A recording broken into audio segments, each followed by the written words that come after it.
Lecturer आहेत, कल्याणात आहेत. हे उर्दूचे आमचे व्यापारी आहेत. जागतिक लिंगायत महासभा हुलसूर गटाचे अध्यक्ष आहेत प्रवीण कडाचे. जागतिक लिंगायत महासभाचे हुलसूर तालुक्याचे अध्यक्ष आहेत. हे आमचे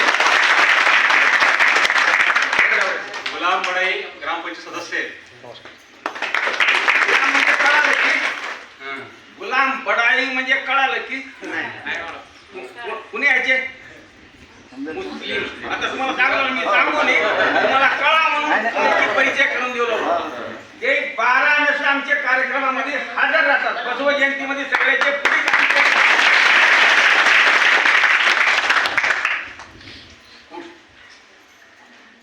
सगळ्यांना शरणो शरणार्थी. आज गुरु पौर्णिमाच्या या पवित्र दिनानिमित्त परमपूज्य शिवलिंगीय गुरु महाराज स्वामीजी यांच्या दिव्य सानिध्यात आपण सगळेजण महाराष्ट्रावर आलेलो आहोत. मी काय तुम्हाला जास्त सांगणार नाही, कारण तुम्हाला सगळ्यांना या तत्वाची चांगली जाणीव आहे. 2 गोष्टी मी सांगतो तुम्हाला. जगात जे सत्य आहे त्याला नेहमी लपवलं जातं, लपवतात का नाही. जे खोटं आहे त्याला ओरडू सांगितलं जातं. तसेच आमचे गुरुमाऊली बाबतीत आहे. ह्यांचं कार्य इतकं आहे की ह्यांचं जीवन आहे बसवतत्वासाठी त्यांनी पूर्ण बेसून ठेवलेलं आहे. त्यांच्यासोबत मला महाराष्ट्र जायला योग आला, तेलंगणा जायचा योग आला, जिकडे जायचं तिकडे योग आला. त्यांनी बसवतत्व सोडून कोणते सांगत नाही. भेसळ मात्र अजिबात नाही. फक्त बसवणा, फक्त बसवणा, फक्त बसवणाच आहे. बसवणा सोडून दुसरं कुठलेही तत्व सांगत नाही. आजच्या या गुरुपौर्णिमेच्या निमित्त तुम्ही सगळेजण इथं येऊन या पवित्र कार्यक्रमात सहभागी झालात, तुमचं मी धन्यवाद मानतो. आणि बसवण्याचं जे कार्य आहे हे कार्य साधारण कार्य नाही. आम्ही या बसवण्याच्या कर्मभूमीवर राहतो. कित्येक पर्यटक येतात, कुठून येतात. अशा ठिकाणी तर कोकणाहून आले ते परवा दिवशी मला फोन केले, अनवंटामध्ये राहायची व्यवस्था करा. ठीक आहे, मी करतो. म्हणजे राहायची व्यवस्था मी अनवंटामध्ये केलो. कोकणामध्ये ते मला सांगत होते आमच्या पुऱ्या गावामध्ये फक्त 2 घरात लिंग आहेत त्याचे, पण त्यांना सुद्धा बसवण्याची जी ओढ आहे ते बसवल्याला घेऊन आली. बसवण्याचं कार्य असं आहे की आज जगात तुम्हाला सांगायची गरज नाही. बसवण्णांनी स्त्रियांसाठी किती काम केलं माहिती आहे. आज तुम्ही बघा बऱ्याच धर्मामध्ये स्त्रियांना मातीला जात नाहीत, पण आपल्या धर्मात सगळ्या स्त्रियांना मातीला शोधायचा अधिकार आहे. जे अधिकार पुरुषांना आहेत ते अधिकार स्त्रियांना आहेत. बसवण्णांनी स्त्री पुरुष फक्त दोघांसाठी काम केलं नाही. आज तुम्ही बघा बाहेरचे म्हणतात, बघा काय म्हणतात तृतीयपंथी लोक, ज्यांना हसतं आपण सगळेजण, काय म्हणतो हे छक्काला पुढे ढकला, त्याला पुढे ढकला म्हणतो. त्या सुद्धा तृतीयपंथी लोकांना बसवण्णांनी अनवंटपात आणून त्यांना लिहिण्याची, वाचण्याची हक्काने अधिकार दिला. एवढं मोठं मन बसवण्याचं होतं. जगाच्या पाठीवर असं कुणी केलं नाही की तृतीयपंथी लोकांना कुणी सांगून गेलं. सगळ्यांनी स्त्रियांसाठी क्रांती केली, पुरुषांसाठी क्रांती केली. तृतीयपंथी लोकांसाठी कुणी क्रांती केलं नाही, कुणी समोर आली. तेव्हा आमच्या बसवण्णा समोर येऊन सगळ्यांना क्रांती संदेश दिला. बसवण्याला बरेच लोक म्हणतात धर्मपुरुष आहेत, धर्मपुरुष आहेत, क्रांतीपुरुष आहेत, सामाजिक पुरुष आहेत, अर्थतज्ञ होते. बसवण्णा जर अर्थतज्ञ नसते ते बिजलाला संपत्ती सापडली असती का? सापडणं शक्य नव्हतं. बसवण्णा सामाजिक क्रांतीचे काय एक प्रेरणास्त्रोत होते. लोकशाही बघा, आज सगळे लोक काय म्हणतात लोकशाही लोकशाही म्हणतात. तुम्ही मोदींचं भाषण ऐकलं सर, कुठे गेलं का भगवान बसवेश्वरा, भगवान बसवेश्वरा म्हणत का नाही. तर हे कधी म्हणत मोदीजी जेव्हा दुसऱ्या देशांनी जेव्हा त्यांच्यावर स्टडी केले, लंडन विद्यापीठात स्टडी करून जेव्हा त्यांच्यावर थेसिस लिहिले, त्यांचं जेव्हा चरित्र सगळ्यासमोर आणले, तेव्हा लोकांना हळूहळू कळायला लागले. तर एवढा मोठा साठा, एवढा मोठा वैभव जे आहे आपल्याकडे आहे. बसवण्याचं काम फक्त एका जातीपुरतं धर्मापुरतं सीमित राहिले नाही.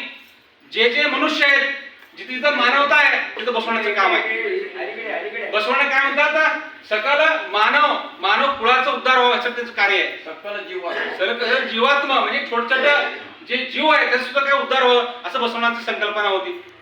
बसवण्णा आपल्या सगळ्यांना माहिती आहे. बसवण्णामुळे आज भारतात आपल्या सगळ्यांना एक चांगली स्वाभिमानी ओळख आहे. तुम्हाला एक मी छोटी गोष्ट सांगतो. ज्या समाजाचा, ज्या धर्माचा इतिहास नसतंय त्या धर्माला कुणी विचारत नाही. त्या धर्माचं साहित्य नसतंय, त्या धर्माचं स्वाभिमान नसतंय, त्या धर्माची संस्कृती नसते. आणि स्वाभिमान संस्कृती नसते त्या धर्माला सामाजिक आणि राजकीय कुठल्या प्रकारचं पद्धत मिळत नाही. आज कित्येक समाज तुम्ही बघा, त्या समाजाला त्यांचा इतिहास नाही, त्या समाजाचं साहित्य नाही, त्यासाठी किती परिस्थिती विरोध आहे. त्यांना त्यांना आज पटलावर, राजकीय पटलावर म्हणा, सामाजिक पटलावर कोणी विचारत नाही. पण आज लिंगायत समाजाचा, लिंगायत धर्माचा कुठलाही एखादा मुद्दा आला तर गाव पातळीपासून देश पातळीवर चर्चा होती. का चर्चा होती? तर त्यांना माहिती आहे यांच्याकडे प्रबळ इतिहास आहे, प्रबळ साहित्य आहे, प्रबळ मनुष्य आहे. त्या मनुष्याचं नाव काय? विश्वगुरु महात्मा बसवण्णा. तुम्ही सर्व बसव कल्याण इथं आलात, आम्हाला खूप खूप खुशी वाटलं. कारण 12व्या शतकात बसवण्याच्या वेळेस सुद्धा लोक असंच येत होते, असंच आले आणि एक मोठी क्रांती झाली. आणि क्रांतीचा परिणाम तुम्ही जे सगळे जे आहोत, आज तुम्ही महाराष्ट्रात आहात असाल, तर तुमची नाळ कर्नाटकातूनच जोडलेली आहे. तुमचे जे पूर्वज 12व्या शतकात होते ते सगळे इथलेच होते. तुम्ही म्हणता हे कसं काय? तुम्ही म्हणताल 12व्या शतकात जेव्हा सगळ्या ज्या लोकांनी लिंगायत धर्म स्वीकारलं ते सगळे बसवकल्याणला आले होते. कल्याण क्रांती झाली. कल्याण क्रांती झाल्यानंतर जेव्हा शरणांची हत्या सुरू झाली तेव्हा हे सगळे लोक काय केले, असे आपले जे महाराष्ट्र, तेलंगणा, आंध्र प्रदेश हे जे बॉर्डर एरिया आहेत तिथे विभागले गेले. आज सुद्धा तुम्ही बघा लिंगायत समाजाची जास्त संख्या मुंबई साईडला दिसत नाही. कुठे दिसते? आपल्या ह्या महाराष्ट्र बॉर्डरला, आंध्रा बॉर्डरला, कर्नाटकच्या ह्या बॉर्डरला. म्हणजे ह्यांना शरण आंदोलन झाल्यानंतर आमचे जे समाज बांधव आहेत, आमच्या ज्या पूर्वजांनी जे इथे क्रांती केली होती, त्या क्रांतीनंतर हेच बांधव पुन्हा काय थोडे महाराष्ट्र स्थापित झाले, थोडे कर्नाटकात बॉर्डर स्थापित झाले, थोडे आंध्रात स्थापित झाले. यासाठी तुमची सगळ्यांची नाड इथं जोडलेली आहे, ह्याच भूमीवर जोडलेली आहे. आणि ही भूमी रक्तानं माखलेली आहे. त्यासाठी ह्या भूमीचा रंग कसा आहे? लाल आहे. इथं शरणांचं रक्त आहे. ज्या शरणांनी आम्हा तुम्हाला स्वाभिमानी जगाव यासाठी संघर्ष केला, त्या शरणांचं रक्त ह्या भूमीमध्ये आहे. त्यासाठी मी तुम्हाला सगळ्यांनी आज गुरुपौर्णिमेच्या पावन भूमी दिनानिमित्त तुम्ही सगळे इथं आलात, मी तुमचं खरंच खूप आभारी आहे. कारण कसं झालं आजकाल गुरु दोन प्रकारे झालेत. कसं दोन गुरु झाले? एक गुरु फक्त नावाला गुरु झालेत. बसवण्याच्या नावावर मठ स्थापन करायचे, बसवण्याच्या नावावर चंदापट्टी घ्यायचं आणि बसवण्याच्या नावावर फक्त होळगी काम तुम्ही पोळी म्हणतो का नाही, पोळी खायचं, मठात बसायचं. एक टाईपचे गुरु झालेत. त्यांना मोठी गाडी पाहिजे, मोठं नाव पाहिजे, पॅम्पलेटमध्ये मोठं त्यांचं नाव पाहिजे आणि बसायला वेगळी खुर्ची पाहिजे. सामान्य खुर्ची नाही, वेगळी खुर्ची राहा वक्तापेक्षा. अशा प्रकारचे गुरु झालेत. हे गुरु समाजात कधी मार्गदर्शन करू शकत नाहीत, समाजात कधी पुढे येऊ शकते. त्याच्या उलट असे गुरु आहेत जे गुरु ज्यांना संपत्ती नको, त्यांचं नाव नको, तुम्हाला त्यांचं काही नको, ते काय करतात? तुम्ही जेव्हा बोलाल तेव्हा तुमच्याकडे येतात, तुम्ही जेव्हा बोलत बसूचा प्रचार करतात, त्यांचं जीवन बसत हे सुद्धा गुरु आपल्या समाजात आहेत. अशा गुरुची आज आपल्याला गरज आहे. आणि त्याचपैकी आहेत शिवलिंग स्वामीजी आहेत. हे मी आज ठामपणे विश्वास करतो. कर्नाटकात मठ कमी आहेत, खूप मठ आहेत.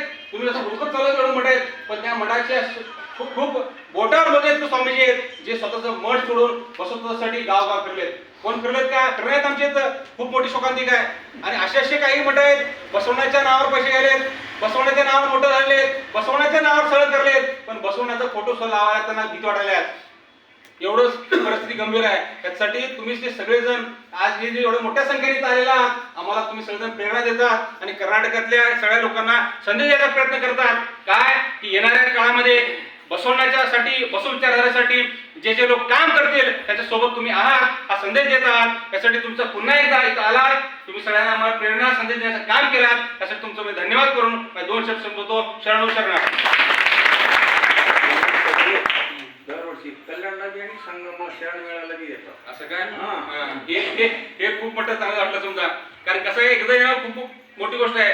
दोन वेळेस तुम्ही दोन्ही क्रांतीभूमीला भेट देतात, त्यासाठी तुमचं पुन्हा एकदा आभार. आणि तुमची ही क्रांतीची ज्योत आहे हे असं तुम्ही तेवढ ठेवा, याला थांबू नका. कारण ही जर ज्योत थांबली तर येणाऱ्या आपल्या जे पिढीला आहे आपल्याला संस्कार मिळणार नाहीत, त्यांना स्वाभिमान मिळणार नाही आणि आपल्या कुठल्याही प्रश्नाची जी आहे जाण त्यांना राहणार नाही. त्यासाठी तुम्ही हे जे करत आहात ते कार्यक्रम चालू ठेवा. तेवढे मी दोन शब्द संपवतो. तुम्हाला